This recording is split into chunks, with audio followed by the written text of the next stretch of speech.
नमस्कार। आप सभी का एक बार फिर स्वागत है इस नए प्रयास में।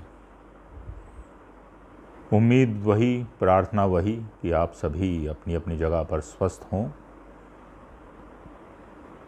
ऐसा लगता है कि मानो ये लहर जो है अब शायद इसकी एक पीक बन चुकी है और कहीं ना कहीं अब ये नीचे की तरफ उतरनी शुरू होगी, क्योंकि इसके एक मुख्य कारण ये है कि हमारे शीर्ष नेतागण अपने अपने ज़रूरी कामों से निवृत्त होकर वापस देश को संभालने में लग गए हैं।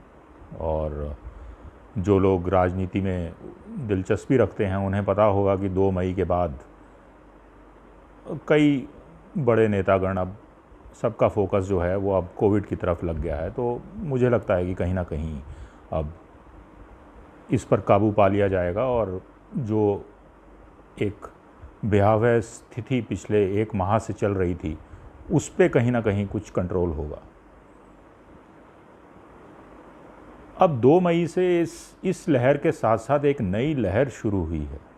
कुछ व्हाट्सएप मैसेजेस की, कुछ ट्वीट्स की, जो कुछ इस प्रकार है कि एक दिन मैं अचानक, कल परसों मैं सुबह उठा तो मेरे को अचानक एक बहुत बड़ा 2-2.5 पन्नों का एक मैसेज व्हाट्सएप पर आया कि वो एक हमारे फ़ौजी मित्र हैं रिटायर्ड, उनका मैसेज था कि मैसेज तो कॉपी एंड पेस्ट है, लेकिन मैं अपने उस मैसेज का जो सार था वो ये था कि मैं अपने नेतृत्व के पीछे खड़ा हूँ, चाहे मुझे आंख बंद करके और पूरा जी जान से लगाकर उनके पीछे रहना चाहिए, क्योंकि आजकल एक ऐसी आपदा की स्थिति है जिसमें हम नेतृत्व को अपना अंधविश्वास से और आंखें मूंदे हुए हम उनके पीछे खड़े हैं और उनका साथ देंगे। तो मैंने उनसे वैसे ही पूछ लिया कि श्रीमान कि मैं भी कुछ दिन पहले तक आंखें मूंदे खड़ा था, लेकिन नादानी में मेरी आंखें खुली और मैंने देखा कि कुछ सामने कुछ पीठें और दिखाई दे रही हैं और आगे जिन नेतागण के पीछे हम खड़े थे वो नदारद हैं, वो कहीं दिख नहीं रहे।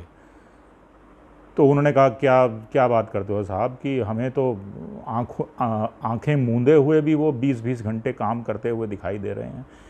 तो मैंने कहा भाई ठीक है, तो आप आंखें बंद रखिए, पर मुझसे तो ये नादानी हो गई है कि मेरी आंखें खुल गई हैं। तो अभी मैं उनसे जूझ ही रहा था कि एक और मैसेज व्हाट्सएप पर आया, जो हमारे 5 सितारा आध्यात्मिक गुरु हैं और प्राइवेट जेट्स में घूमते हैं। और उस मैसेज को पढ़कर थोड़ी सी हैरानी भी हुई, क्योंकि वो मैसेज ऐसा था कि हम ये सदी में एक बार आती है इस टाइप की महामारी, तो हमें सिस्टम को दोष नहीं देना चाहिए, सरकारों को दोष नहीं देना चाहिए, क्योंकि किसी भी देश की सरकारें जो हैं वो इतने ऐसी महामारी के लिए तैयारी नहीं कर सकती हैं। और हैरानी मुझे इस बात की हुई कि वो आज से 3-4 दिन पहले तक ये मेंटेन कर रहे थे कि हमें ये कोविड शब्द और ये महामारी जैसे शब्द जो हैं हमारे अपनी मानसिकता में भी नहीं लाने हैं, क्योंकि ये नकारात्मक शब्द होते हैं और इनकी वजह से और नकारात्मकता बढ़ती है सोसाइटी में। और खैर उनकी भी कुछ मजबूरियां रही होंगी।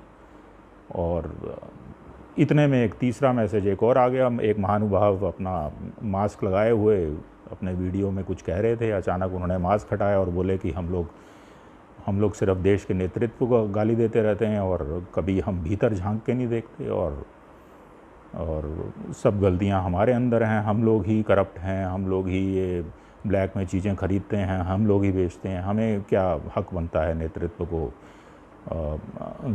गलियाने का और उनसे प्रश्न पूछने का। तो मैंने सोचा शायद मैंने ही गलती कर दी आंखें खोलकर। तो मैंने दोबारा आंखें मूंद ली और चला गया 70 के दशक में, जहां मुझे मिले शैल चतुर्वेदी, स्वर्गीय शैल चतुर्वेदी साहब, जो अपने आप में एक बहुत महान हास्य कवि रहे हैं।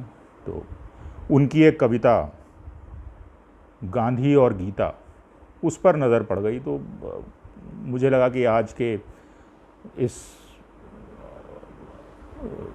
जीत प्रयास के लिए ये काफ़ी एक अच्छी कविता रहेगी तो वही आपके सामने समक्ष जो है प्रस्तुत करना चाहता हूँ। तो उसका सार वो कविता कुछ इस तरह से है कि गरीबों का पेट काट कर उगाए गए चांद से, गरीबों का पेट काट कर उगाए गए चांद से खरीदा गया शाल देश अपने कंधों पर डाल। गरीबों का पेट काट कर उगाए गए चांद से खरीदा गया शाल देश अपने कंधों पर डाल, और 3 घंटे तक बजाकर गाल मंत्री जी ने अपनी दृष्टि का संबंध तुलसी के चित्र से जोड़ा। फिर रामराज की जय बोलते हुए लंच नहीं मंच छोड़ा। मार्ग में सचिव बोला, सर आपने तो कमाल कर दिया। मार्ग में सचिव बोला, सर आपने तो कमाल कर दिया, आज तुलसी जयंती है और भाषण गांधी पर दिया। मूंछों में से होंठ निकालकर सचिव की ओर आध्यात्मिक दृष्टि डालकर मंत्री जी ने दिव्य नयन खोले और मुस्कुरा कर बोले, तुलसी और गांधी में कैसे अंतर, दोनों ही महात्मा कट्टर धर्मात्मा, ये सतयुग के ये कलयुग के। तुलसी ने रामायण लिखी, गांधी ने गीता, तुमने तुलसीकृत वाल्मीकि रामायण पढ़ी है? नहीं पढ़ी ना, मुझे भी समय नहीं मिलता, मगर सुना है आज़ादी की रक्षा के लिए राम और रावण में जो महाभारत हुआ उसका आंखों देखा हाल रामायण में देकर तुलसी ने कर दिया कमाल। और गांधी जी की गीता में क्या क्या जौहर दिखलाए हैं। आज़ादी की सीता ने तुमने पढ़ी है गीता? मुझे भी समय नहीं मिलता। सचिव बोला, मुझे भी समय नहीं मिलता। विनोबा जी से सुनी है, भाई खूब कहते हैं, एक एक चौपाई पर गांधी साकार हो जाते हैं। गीता में चौपाई? मंत्री जी बोले, हमारा सचिव होते हुए ये पूछते तुम्हें शर्म ना आई? तो भाई ये हाल तब भी था, नेता तब भी नहीं बदले और नेता आज भी नहीं बदले हैं। तो कहीं ना कहीं उन जो मैं तीनों मैसेजेस का जिक्र कर रहा था तो उनमें कहीं ना कहीं एक सार ज़रूर मिलता है कि बदलना हम ही को है। शायद हम बदलें तो हम अपने नेता भी बदल पाएँ और नेतृत्व भी अच्छा हमें मिले।